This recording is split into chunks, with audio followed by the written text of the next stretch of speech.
All right, since you spoke on it in the last segment, let's get into it, all right? Yeah. Brian Norman Sr. and Jr., before the fight, was actively saying they wanted Jaron Ennis next. Yeah. And after the fight, it seemed like they were more than open of going in another direction. Yeah. I heard Jr. said, I'm not waiting for another man, talking about with Stanionis and Boots. Yeah. And Senior talking about fights with Jen Sasaki and Mario Barrios makes sense. But before the fight, Boots was a bitch if he didn't fight him. Yeah. Or if he fought Teofimo Lopez, or if he moved to 154, which people have been asking for. Right. Were you surprised that they kind of like changed directions in their thought process? No, because it's Pop. This is what his Pop doing, bro. He building the hype around the new hype around 147, which is Boots, and Stanionis and Barrios and Norman. He building around that hype, and he using Boots' name to build their name. If you're not gonna, listen, with my guys, if we're not fighting that guy, we're not gonna keep talking about him. We might talk about him if we asked about him, but we're not gonna keep talking about him. The very first thing he did, see, I told you, and when Boots fought this guy in 1973, that guy was too short. And when he fought this guy in 81, I'm like, bro, why are you talking about fights from 6-7 years ago? Are y'all going to fight him? That's the main thing. Are y'all going to fight him? Nobody care about nothing else. So I feel like all of that is just they just using their situation where they using their situation where they just want to fight against a guy that wasn't ranked. I don't know. He definitely wasn't ranked top 10. I don't want to hear that. He couldn't have been ranked top 10.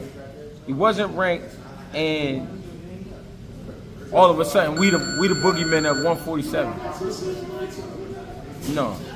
So I ain't buying none of that energy. Now, this was a fight that was negotiated for the November 9th Boots fight, right? Yeah. Then they tried to revisit the fight again for this upcoming fight because Boots wanted a unification with either Barrios, Stanionis, or Norman Jr. Norman Sr., the whole team said, we just came off the hand surgery. We want to take a tune-up, see how the hand is. Yeah. Does it make sense for Norman Jr. to go into the fight with Jaron Ennis now that Mario Barrios doesn't have a dancing partner? Why not? I don't understand. I just don't understand. It's wrecking my brain trying to figure out what these dudes is trying to do.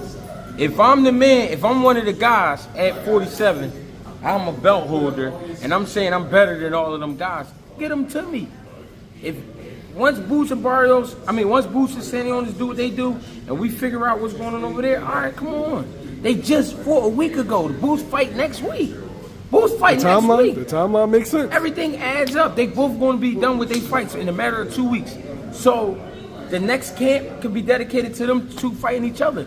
That's not what they want to do. They want to fight Barrios, and then they either gonna wait for Boots to move up. They're gonna wait for Boots to move up, or they're gonna drop the titles. They're not trying to fight Boots, man. I know they not.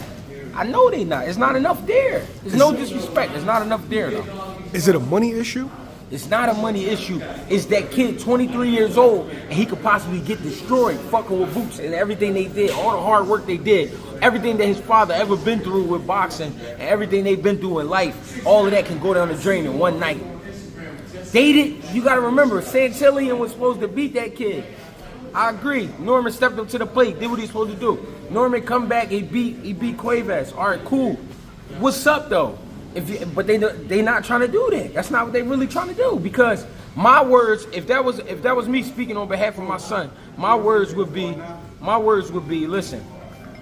Soon as they get done, Boots do what he's supposed to do, we fighting. That's the fight I want next. You know what I'm saying? That's the fight I want next. Come on. Playing around. Come here. You whoop me.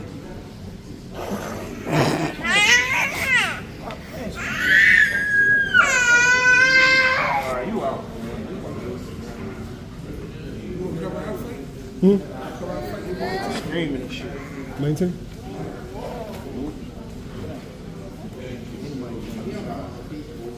Shut up. Jim.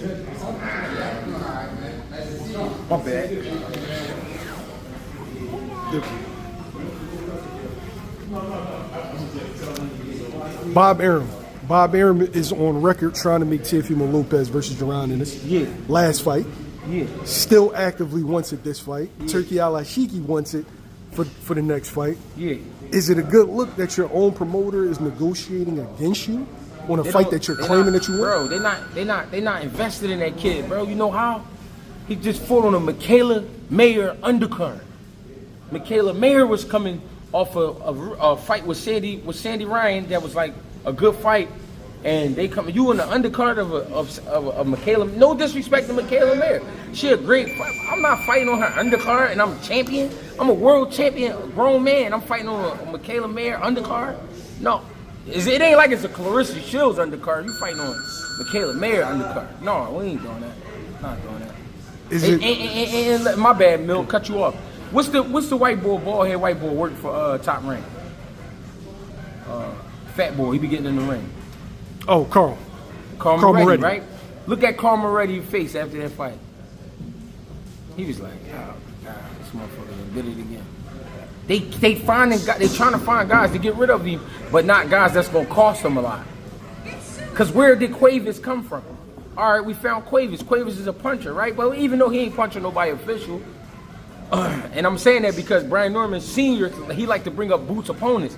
Cuevas never beat nobody official, you know what I'm saying? So all his knockouts come from countrymen. He was beating on his countrymen. All right, cool. He come over here, he get knocked out. What's his name? Look at his face after that fight. The one you just mentioned. What's his name? Carl Moretti. Carl Moretti. Watch his face after that fight. Go back and look at it. I know everything. 9 times out of 10, it comes back to the business, right? They sneered at the 1.7 million, said they wanted more, said it was a low ball offer. You've been in the business longer than I have. Can you have that stance when you're fighting on undercards and not really? That's what I'm like. Not really making or like. That's something comparable to that for your down. first defense, your second defense, or that's what I'm saying about him, bro. In Atlanta, he got like. In the whole Atlanta, he probably got 175 fans. They not fucking with him. Sit down. They not fucking with him. No disrespect to him. I even said before, it's a shame that they treat that kid like that. He should be blown up in Atlanta. He's supposed to be in all the rap videos. I feel like his first title defense should have been in Atlanta. It should. How do we know? Sit down. How do we know if he can sell if he's not getting the opportunity to? Yeah. I don't know. Sit down. And that's the thing. Why won't Top Rank take a chance at putting him in an arena, a small arena with like 8,000, 9,000 people, and let him try to fill that joint up? How come they won't do that? You know what I'm saying? And that should be part of Brian Norman Sr. his spill. He got so much spill for everybody, but go at Bob and ask him, yo, why we can't have a joint at home? But he know why. They really don't fuck with him like that. You can tell. I could tell when I was down there. You know what I'm saying? I think I might have been getting more love than he was getting in the building. You feel me? And we was in their hood. All right, what you gonna do? Come on, you being crazy. You still recording, Milk?